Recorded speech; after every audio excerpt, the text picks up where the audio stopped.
Hello, my name is Daniel White, Clay County Prosecuting Attorney. We're here today to announce that the Prosecutor's Office has charged Joshua T. Rocha, Hispanic male, 9/20 of 97, in the shooting death of Daniel Vasquez, North Kansas City police officer. Specifically, the state alleges that in violation of section 565.020, that Joshua Rocha committed the Class A felony of murder in the first degree, and that on or about July 19th of 2022 in the county of Clay in the state of Missouri, the defendant, after deliberation, knowingly caused the death of Daniel Vasquez by shooting him. That is count one. The range of punishment in a Class A felony of murder in the first degree shall be either death or imprisonment for life without the eligibility for probation or parole or release, except by the act of a governor, or except if that person has not reached their 16th birthday. Count two alleges the offense of section 571.015, the felony of armed criminal action, in that on or about July 19th, 2022 in the county of Clay, the state of Missouri, the defendant committed the felony of murder in the first degree as alleged in count one of this charge, and did so using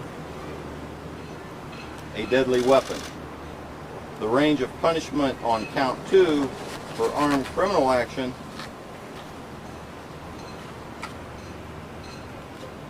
is 5 years up to 15 years in the Department of Corrections. Now, it's important to stress that the charge of a crime is not evidence of a crime, and defendant is proved innocent, is presumed innocent until he is found guilty or pleads guilty in a court of law. Now, I would like to thank law enforcement in our city and the surrounding communities for doing an excellent and outstanding job in an investigation that is still ongoing. But at this point, we're very comfortable with the evidence we had in filing these charges.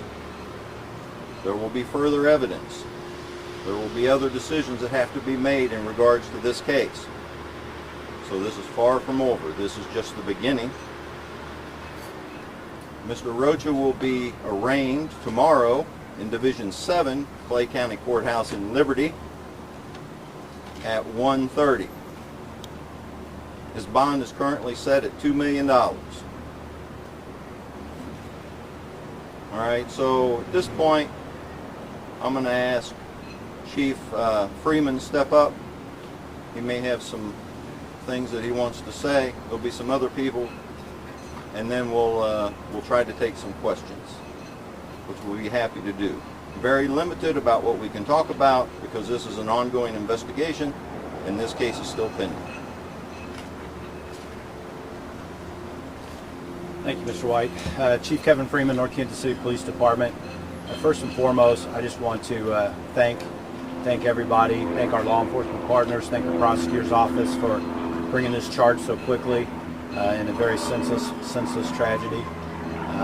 Our community has had an outpouring of support for our law enforcement family, for Officer Vasquez's family, and all of our extended family in law enforcement.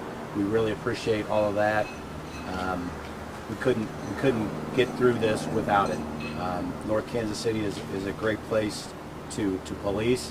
It's a great place to live, and we love our community and the support that they've given us during this very, very, very hard time. We are still working through some of the arrangements with the family.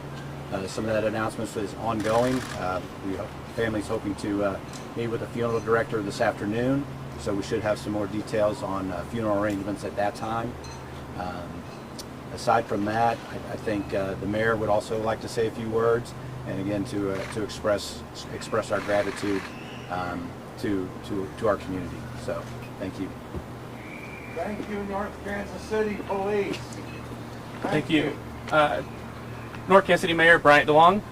First, I want to thank the KCPD as well as the Clay County Sheriff's Department for all their work in this investigation so far.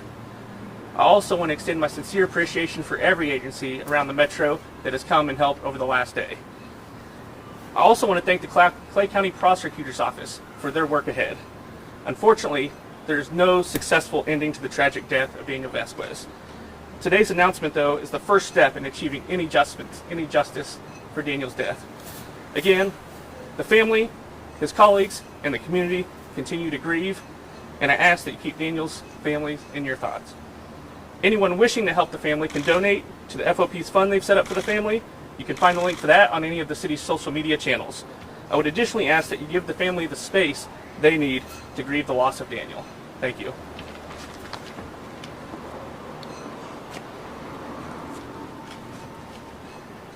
Are there any questions? Chief, I wanted to ask you about the incident yesterday. You mentioned that traffic stops are one of the most dangerous things that an officer does. And I don't know, obviously this is unprecedented in your community, but some departments, for that reason, they have two people riding together in a police car as opposed to one. Is this standard operating procedure in North Kansas City to have one officer out, and are you going to review that as a possible change? Yes, it is our standard operating procedure in North Kansas City. North Kansas City is very fortunate to have a rather large police presence for the size of city that we are, and generally, and it would have prevented it in this case, but generally our officers are right around the corner from the brothers and sisters anytime in need. Anytime anything happens, we're always going to look at policy and procedure reviews to see if we can be better, and so I'm sure that will happen in the future. Chief, is the suspect Rocha? Is he reside here in North Kansas City? I'm not privy to that information. What can you tell us about him? I don't have that information. I spent most of my day at the hospital with the family, and then at their home, and the scene was handled by our partners, Kansas City, Missouri Police Department, so they might be able to answer any of those questions that you might have for them. Do you know where the weapon came from that the suspect obtained? How did he get it? Was it stolen? Was it purchased? And could you talk broadly about how your officers perceive traffic stops in terms of weapons by the driver or passengers? I mean, it's, the pretty loose laws in Missouri. Seems like you would have a healthy skepticism of the Pennsylvania. Every car stop, you take that risk when you walk up to the driver's window. Every officer knows that when they conduct a traffic stop, and they have that in their mind. Your first question, I'm sorry. Do you know how he obtained the weapon? I do not. Again, Missouri law is pretty liberal about allowing people to carry weapons in their cars, and I know some police officers are concerned about that for precisely these reasons. Do you think your members share that concern, or is there a review needed of carrying loaded weapons in cars? I'm not interested in answering that question today, sir. Thank you. I appreciate that. Anyone else in the back? Anyone want to talk about it? What about, Thank did you obtain a weapon? Was one recovered? Can you tell me anything about that? I don't know if any of the investigators want to touch that.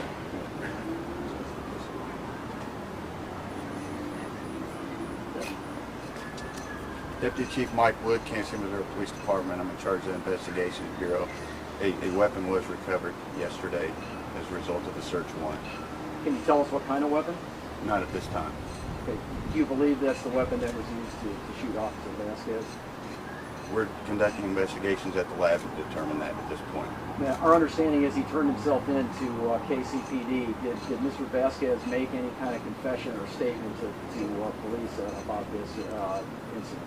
Not at this time. Can you tell us where he resides at? He had an address in Kansas City. I'm sorry? He had an address in Kansas City, Missouri. Do you know if the suspect and Officer Vasquez had any run-in prior to this event? Not that I'm aware of, no. Does he have any criminal history that you're aware of? No, not that I'm aware of at this time. What about the vehicle? Because obviously, what we understand, what precipitated this whole thing was that he had expired tag that may have been forged to begin with, which might suggest maybe he stole the car. Do you know whether this was his vehicle or you know, anything of that nature? Could there be more charges, perhaps, you know, with regard to that part of the incident? There can be more charges, but the vehicle is his. It was his. Yes. He just never went and got a new registration, essentially. I don't know that. I just know it had a temporary tag on it. Do you have any Else idea stopped it. why he was willing to surrender? I do not. You know why he decided that this was the step to take? Did he give you any indication why he would do something like this? He did not. We saw that the suspect, there was a traffic stop in March here in North Kansas City. Did you all experience any problems with him back in March? That wasn't my department, so I don't have. Prosecutor White, can you tell us whether you plan to seek the death penalty? You mentioned that's the top penalty in this case on that first charge. Is that your plan at this point? Well, our plan at this point is that the investigation gets completed fully. All right. What I have generally done in the past, a case like this, is I want the investigation and a full and complete case file on my desk. I will then reach out to the family members of the victim, and we'll have those discussions. I will then reach out to members of the North Kansas City Police Department and have those discussions about what they think the proper punishment will be. And after all three of those things are done, I'll meet with my staff and then accept recommendations from them, and then I'll make that decision. The Missouri Supreme Court previously has ruled that any suspect should be able to post bond given whatever their income is. You mentioned it's a $2 million bond. Do you see any possibility that the suspect could make bond and he'd be out of jail? I don't know what his assets are, but I can tell you that the Missouri Supreme Court also says that bond is associated with making sure that a person appears in court, or if they are considered a danger to the community. And shooting a police officer, in my opinion, is a clear indication that you're a danger to the community. So I think the bond's appropriate. Now, if he can make that bond, then there are certain conditions that the judges put in regards to that bond. But as of right now, that judge believes that that bond is an appropriate bond. Does he have an attorney yet, or is he going to get... He'll be arraigned tomorrow, the 21st at 1:30 in Division 7. Have you had a chance to speak with the suspect's family? Have they shed any light on this gentleman? No, generally suspects' families do not reach out to the prosecuting attorney. Could you spell that last name for us, Rocha, just to make sure we have it correct? Rocha. And his first name again? Joshua. All right, I also have copies of the charging document that I can give to members of the media, and included on the backside of that is the probable cause statement.